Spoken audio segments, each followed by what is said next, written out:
नमस्कार साथियों। आप सबका स्वागत है इस नए वीडियो में। तो इस वीडियो में हम चर्चा करेंगे हमारे honourable president Droupadi Murmu.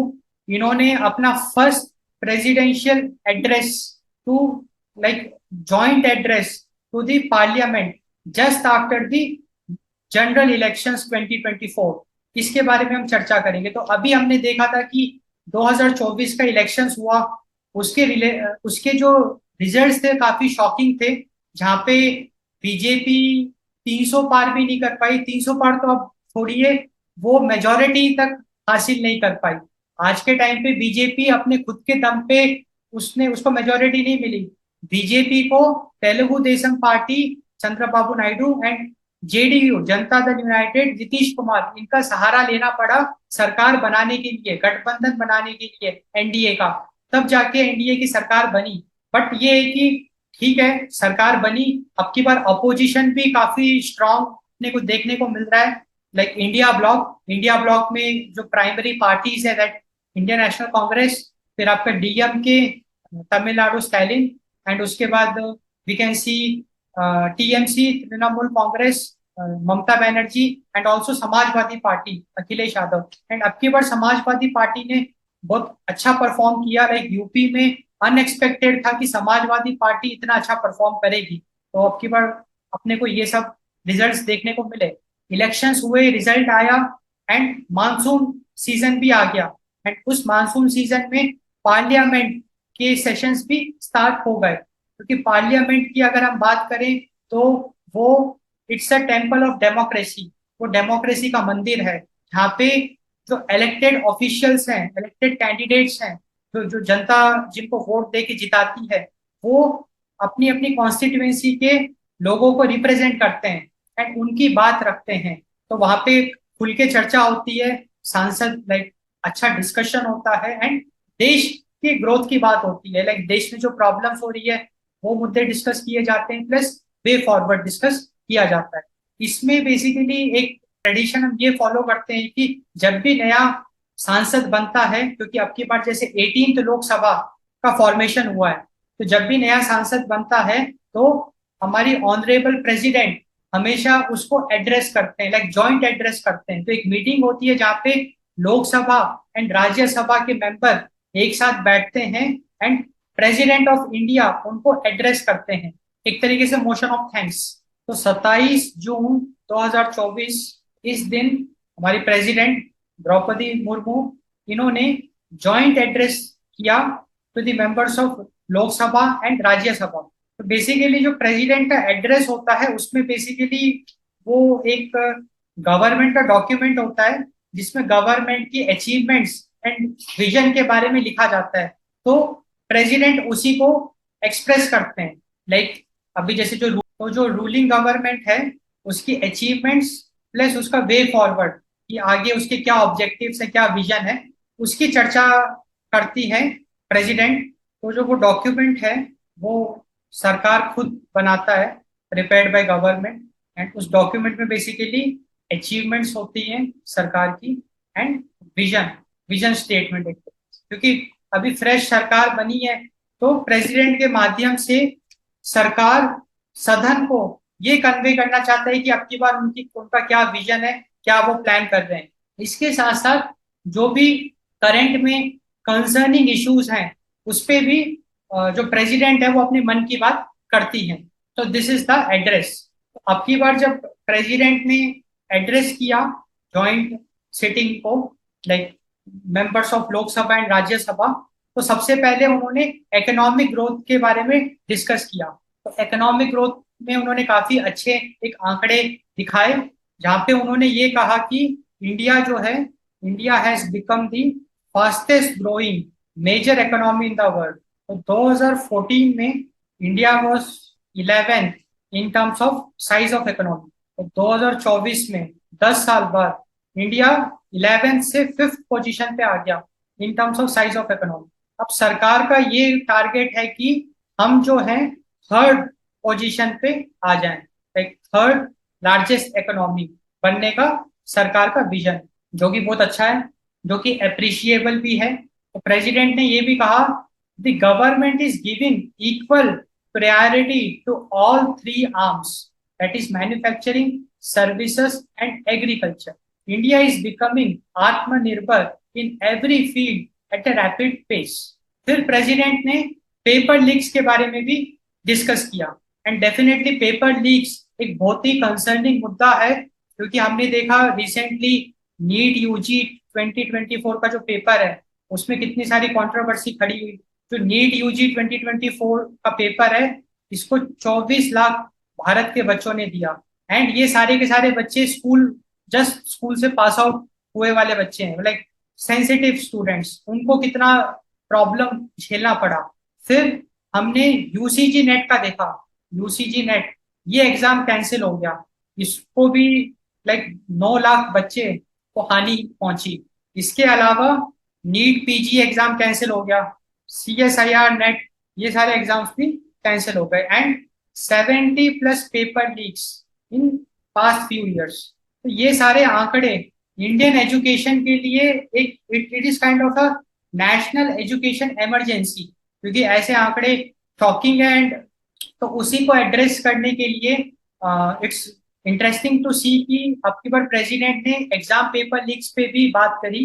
And उन्होंने ये एश्योर किया कि government is fully committed and government investigate कर रहा है अपने लेवल पे, एंड इस प्रॉब्लम को वो जड़ से सॉल्व करेगा, ये एश्योर किया। And we are very thankful कि कम से कम प्रेसिडेंट ऑफ इंडिया ने इतने सारे करोड़ों स्टूडेंट्स, क्योंकि 70+ पेपर लीक्स की अगर हम कैलकुलेट करें तो 2 से 3 इंडिया के जो स्टूडेंट्स हैं दे गॉट अफेक्टेड, तो उनको एड्रेस किया। So we are thankful for the president कि आपने ये बहुत अच्छा मूव किया, लाइक कॉन्फिडेंस बिल्ड हुआ नेशन को। But we still have complain with our honourable prime minister कि अभी भी आपने एक शब्द नहीं बोला, like you are the prime, you are the head of the country, इतनी बड़ी घटना घट गई। तो एग्जाम पेपर लीक में प्रेसिडेंट ने ये कहा, सैंक्टिटी लाइक पवित्रता, transparency are a must in government recruitments and examinations. The government is committed to conduct fair investigation and ensure the most stringent punishment to those guilty in the recent incidents of paper leak. इसके अलावा president ने emergency का भी जिक्र किया, क्योंकि अब की बार 2024 में 50 साल पूरे हो गए इमरजेंसी को। इफ यू रिमेम्बर, इमरजेंसी जो है 25 जून 1975 में लगी थी, तो 50 इयर्स कंप्लीट हो गए। तो उस संदर्भ में प्रेसिडेंट ने ये कहा कि like it was a very dark phase for the constitution of India, emergency was a direct attack on the constitution. President ने ये भी मेंशन किया कि भारत ने इमरजेंसी जैसी चीज को भी झेला एंड कम बैक किया, बाउंस बैक किया, क्योंकि इमरजेंसी के बाद फिर से सरकार बनी एंड फिर से डेमोक्रेसी एंड कॉन्स्टिट्यूशन को हमने अपहोल्ड किया। तो वो भी एक बहुत अच्छा, एक इंस्पायरिंग है कि डेफिनेटली देश में अगर संकट आता है और अगर हम मिलके उस संकट को फेस करें एंड सामना करें तो हम उस संकट से उभर सकते हैं, उस प्रॉब्लम को हम जीत सकते हैं। एंड वो हमने करके भी दिखाया, वही प्रेसिडेंट ने कहा। एंड वाइस प्रेसिडेंट ने भी इस पे कमेंट किया अबाउट द इमरजेंसी, लाइक उन्होंने ये कहा कि इमरजेंसी ने कॉन्स्टिट्यूशन को अटैक किया है। अब अगर हम फाइनल वर्ड्स की बात करें, लाइक आखिरी के जो वर्ड्स थे प्रेसिडेंट के in this address, my government also does not consider the constitution of India as just a medium of governance, rather we are making efforts to ensure that our constitution becomes a part of public consciousness।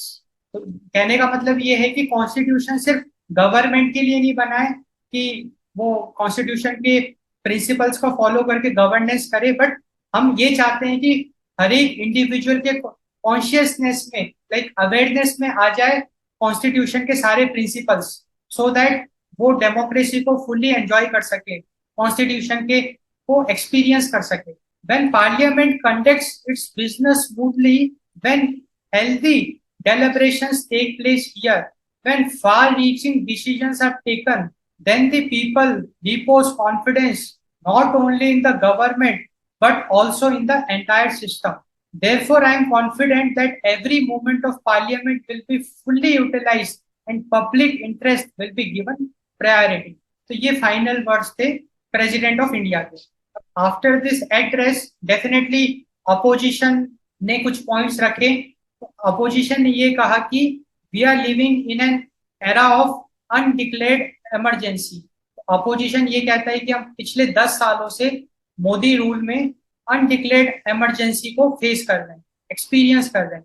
Like काफी सारे जो moves Modi government में लिए हैं वो unconstitutional हैं, जिसकी वजह से हम लोग अनडिक्लेयर्ड इमरजेंसी में हैं। लाइक उन्होंने कुछ एग्जांपल्स दिए। अगर हम फार्म प्रोटेस्ट की बात करें तो फार्म प्रोटेस्ट में 1 साल से ज्यादा, लाइक 12 मंथ्स और मोर देन एन ईयर, हमारे जो फार्मर्स हैं उनको दिल्ली के रोड में सोना पड़ा, वो भी भरी ठंड में, क्योंकि सालों साल प्रोटेस्ट नहीं चलता है। भाई सरकार को 1 साल बाद किसानों की बात माननी पड़ी, वही अगर पहले मान लेती तो more than a year farmers slept on roads of Delhi. इसके साथ साथ काफी सारे फार्मर्स ने तो सुसाइड कमिट किया, like thousands of farmers committed suicide.